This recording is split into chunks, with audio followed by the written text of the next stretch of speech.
अस्सलाम वालेकुम स्टूडेंट। आज हम ninth class chemistry chapter number 1 का नेक्स्ट टॉपिक स्टार्ट कर रहे हैं, आपस ब्रांचेज ऑफ केमिस्ट्री। हम देखना ये वाला जो टॉपिक है आपस ब्रांचेज ऑफ केमिस्ट्री बोर्ड के पेपर के पॉइंट ऑफ व्यू से कितनी अहमियत के हामिल है। इसमें से हमारे पास या तो लॉन्ग क्वेश्चन आता है या फिर हमारे पास क्या आता है शॉर्ट क्वेश्चन। अगर शॉर्ट क्वेश्चन आएगा तो कोई एक ब्रांच के बारे में पूछ लेते हैं कि define physical chemistry and give its application और स्कोप, या फिर define biochemistry give its application और scope.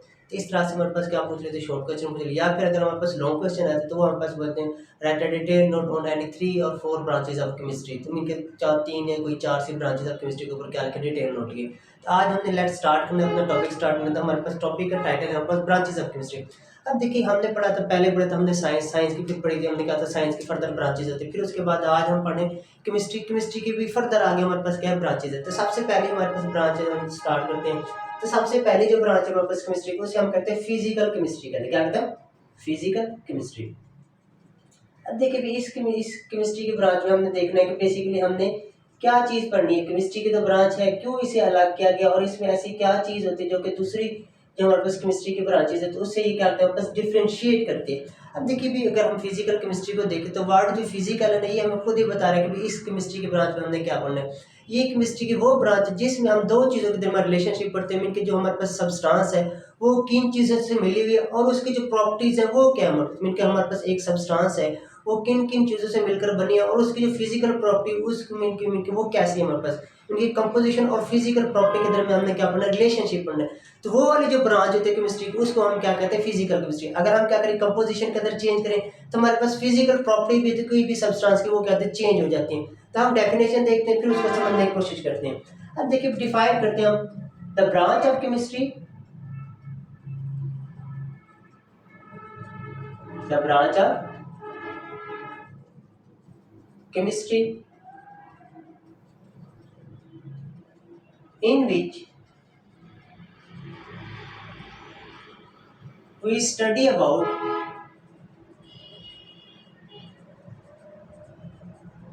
relationship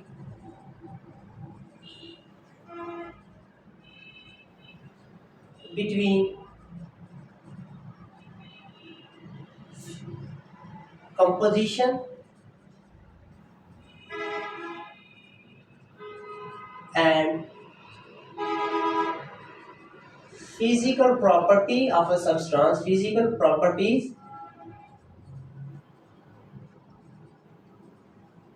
of a substance along with change in them। अब देखिए ये तो हमारे पास डेफिनेशन है फिजिकल केमिस्ट्री की। अब डेफिनेशन तो हमने लिखी, अब इसको समझने की कोशिश करें किस तरह से हम इसे समझते हैं।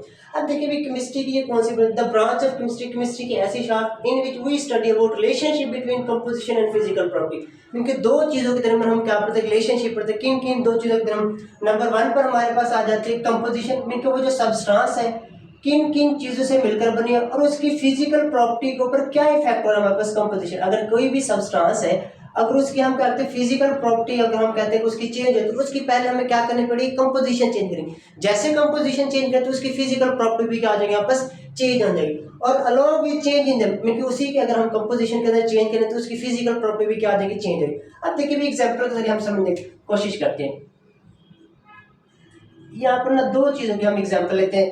अब देखिए नंबर 1 पर ले लेते हैं water H2O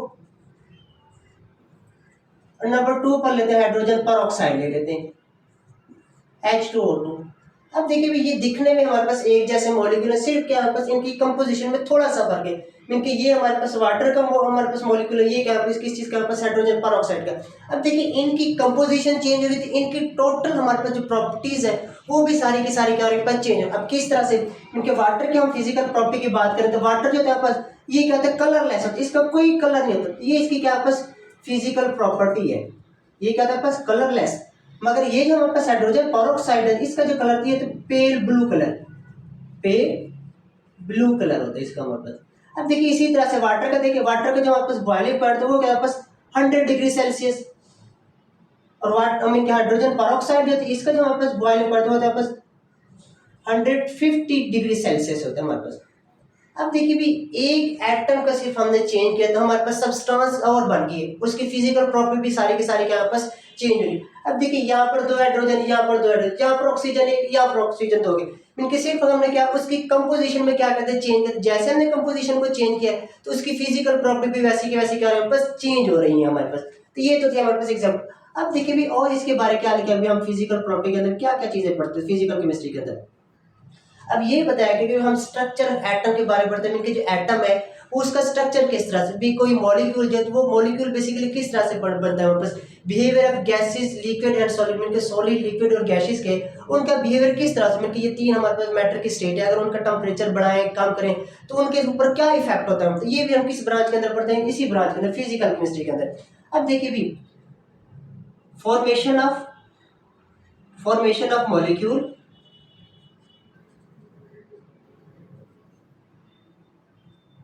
structure of atom, structure of atom, structure of atom, behavior of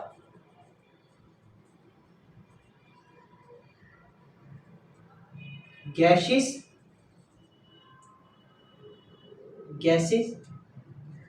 liquid and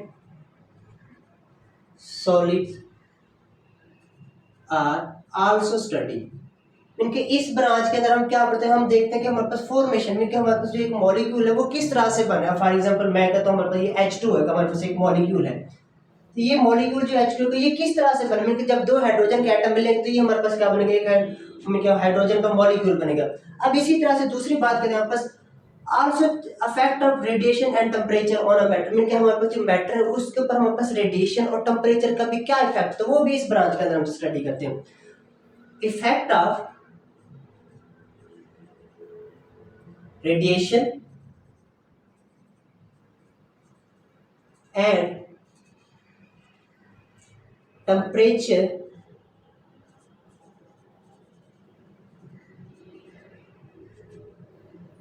is also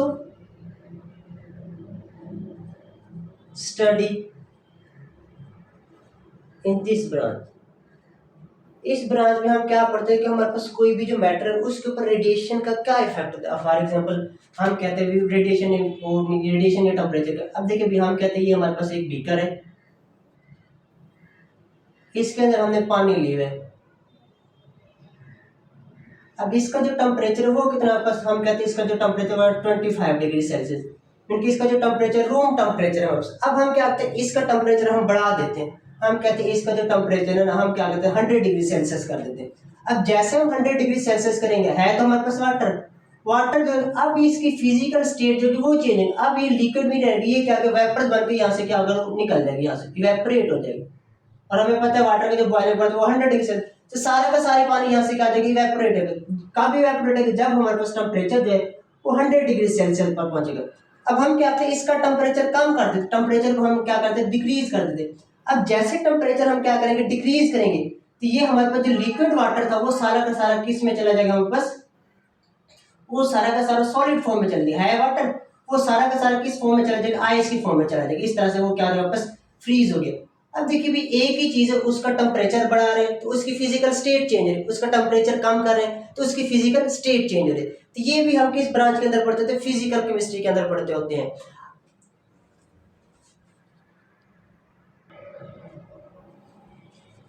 देखिए इसके बाद नेक्स्ट जो हमारे पास केमिस्ट्री की ब्रांच आती है वो जो हमारे पास ऑर्गेनिक केमिस्ट्री। अब देखते हैं ऑर्गेनिक केमिस्ट्री जो थे वो केमिस्ट्री की कौन सी ब्रांच है, तो उसके अंदर हम किस चीज़ के बारे में स्टडी करते हैं। बेसिकली नाम ही हमें बता रहे हैं ऑर्गेनिक केमिस्ट्री, हमारे पास केमिस्ट्री की ऐसी ब्रांच जिसके अंदर हम ऑर्गेनिक कंपाउंड के बारे में स्टडी करते हैं। तो वो वाली जो केमिस्ट्री की ब्रांच होती है उस केमिस्ट्री की ब्रांच को हम बेसिकली क्या कहते हैं ऑर्गेनिक केमिस्ट्री कहते हैं। अब पहले हमें ये पता होना चाहिए आपस ऑर्गेनिक कंपाउंड कौन से होते हैं, फिर हम देखेंगे ऑर्गेनिक केमिस्ट्री के अंदर हम ऑर्गेनिक कंपाउंड के बारे में स्टडी करते हैं। ऑर्गेनिक कंपाउंड हमारे पास ऐसे हमारे पास कोवलेंट कंपाउंड है जो कि कार्बन हाइड्रोजन से सिर्फ मिलकर बने, जिन्हें हम कहते हैं हाइड्रोकार्बन कहते हैं। तो हम इसको डिफाइन इस तरह से करेंगे, the branch of chemistry in which we study about the covalent compound of carbon and hydrogen and their derivative is called organic chemistry. Mean organic chemistry के अंदर हम सिर्फ और सिर्फ कौन से कंपाउंड के बारे में स्टडी करते हैं, ऐसे कंपाउंड जो कि हमारे पास किस चीज के बने हो, हमारे पास कार्बन हाइड्रोजन और उसके डेरिवेटिव के जो बने हो, उस केमिस्ट्री की ब्रांच को हम बेसिकली क्या कहते हैं ऑर्गेनिक केमिस्ट्री कहते हैं, ऑर्गेनिक केमिस्ट्री। या फिर हम सिंपल इसे डिफाइन करना चाहते हैं, हमारे पास केमिस्ट्री की ऐसी ब्रांच जिसमें हम सिर्फ और सिर्फ ऑर्गेनिक कंपाउंड के बारे में स्टडी करते हैं, उस केमिस्ट्री के ब्रांच को हम बेसिकली क्या कहते हैं, ऑर्गेनिक केमिस्ट्री कहते होते हैं। अब ऑर्गेनिक कंपाउंड को क्या होते हैं हमारे पास, ये हमें पता है। ऑर्गेनिक कंपाउंड हमारे पास ऐसे हमारे पास कोवलेंट कौन से थे, हमारे पास ऐसे कोवलेंट कंपाउंड जो कि कार्बन हाइड्रोजन से मिलकर बने होते हैं, उन कंपाउंड को बेसिकली हम क्या कहते हैं, ऑर्गेनिक कंपाउंड कहते हैं। अब फॉर एग्जांपल हमें क्या पता है कोवलेंट कंपाउंड क्या मतलब मुराद, कोवलेंट कंपाउंड ऐसे कंपाउंड जिनके अंदर हमारे पास बॉन्ड जो पाया जाता है वो कोवलेंट बॉन्ड पाया जाता है, तो उन कंपाउंड को हम बेसिकली क्या कहते हैं, कोवलेंट कंपाउंड कहते हैं। अब इसकी डेफिनेशन देख लेते हैं ऑर्गेनिक केमिस्ट्री की, फिर इसको समझने की कोशिश करते हैं। The branch of chemistry, the branch of chemistry, branch of chemistry in which we study about covalent compound of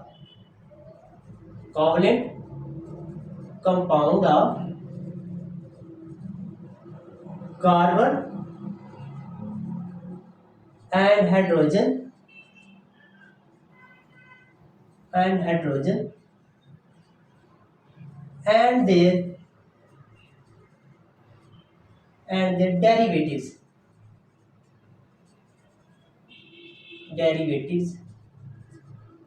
is called organic chemistry।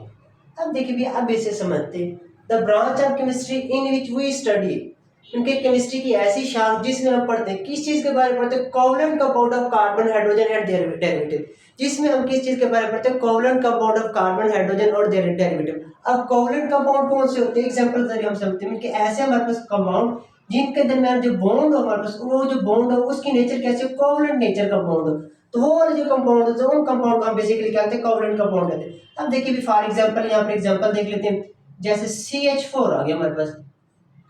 अब देखिए भी ये एक हमारे पास एग्जांपल है covalent compound of carbon hydrogen की। अब ये कोवलेंट कंपाउंड क्यों है, इसके दरमियान जो बॉन्ड पैर का देखिए, इसका स्ट्रक्चर फार्मूला देखे तो कार्बन, इसके चारों तरफ 4 बॉन्ड बनाए, किसने बनाया था, हाइड्रोजन ने। अब ये एक हाइड्रोजन आ गया, दूसरा ये आ गया वापस, तीसरा ये और फोर्थ वाला ये।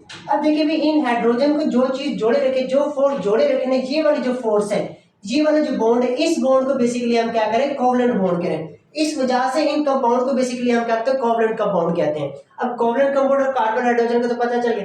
अब डेरिवेटिव एंड देयर डेरिवेटिव, अब उनके डेरिवेटिव्स क्या मतलब, डेरिवेटिव का मतलब ये है कि तो कोई चीज जो कि डेरिवेटिव का वर्ड ड्राइव से निकला, ड्राइव का क्या मतलब, एक चीज से दूसरी चीज का बनना, ड्राइव करना, निकालना। तब हमारे पास क्या है, ऑर्गेनिक कंपाउंड से जो बनने वाले कंपाउंड तो उनकी बारे स्टडी भी हम किस ब्रांच के अंदर करते हैं, कि ऑर्गेनिक केमिस्ट्री के अंदर स्टडी। अब फॉर एग्जांपल के तौर पर जैसे CH4, अब इसकी हम होमोलिटिक ब्रेकेज करते हैं फ्लाइट के मौजूदगी, तो आपस क्या होता है, CH3 और साथ क्या होता है आपस H।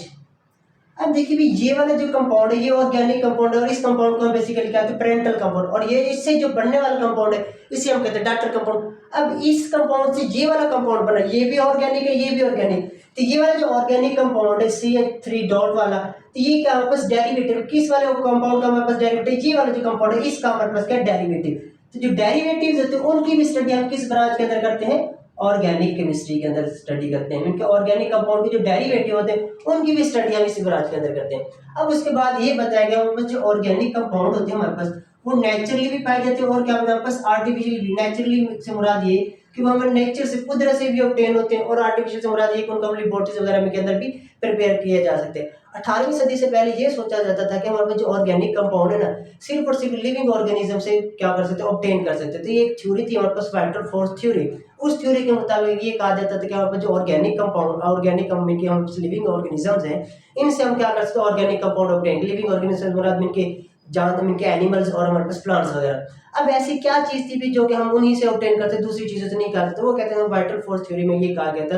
तो क्या हमारे पास क्या था, एक मिस्टीरियस फोर्स जिसे कहा था वाइटल फोर्स, वो हमारे पास लिविंग ऑर्गेनिज्म के अंदर पाई जाती है सिर्फ और सिर्फ। ये वो कि सबब बनते किस चीज का, ऑर्गेनिक कंपाउंड किस सेंसेस का, फिर 18वीं सदी के बाद हमारे पास एक साइंटिस्ट है, तो वो उन्होंने कहा भाई नहीं, हम जो ऑर्गेनिक कंपाउंड है हम लेबोरेटरीज वगैरह के अंदर भी सिंथेसाइज कर सकते हैं। और उन्होंने क्या था, अमोनियम साइनाइड से हमें एक ऑर्गेनिक कंपाउंड सिंथेसाइज करके दिया था। वो जो ऑर्गेनिक कंपाउंड था बेसिकली वो कौन सा था, हमारे पास यूरिया का ऑर्गेनिक कंपाउंड था। तो अब हम ये बात करें जो ऑर्गेनिक कंपाउंड, ये क्या था, हमारे पास नेचुरली भी पाए जाते हैं और हम आर्टिफिशियली भी इनको बनाते हैं लेबोरेटरी के अंदर। Organic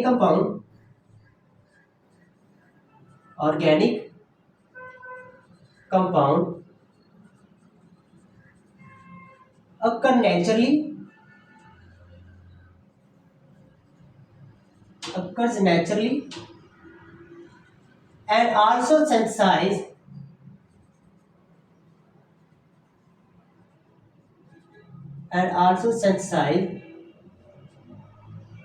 in the laboratory, in the laboratory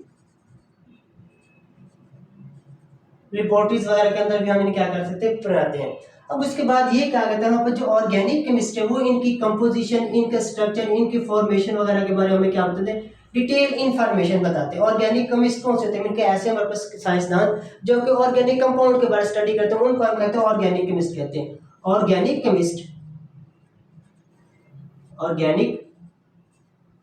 chemist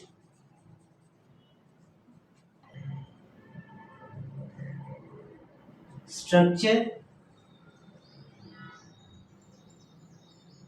composition and chemical reaction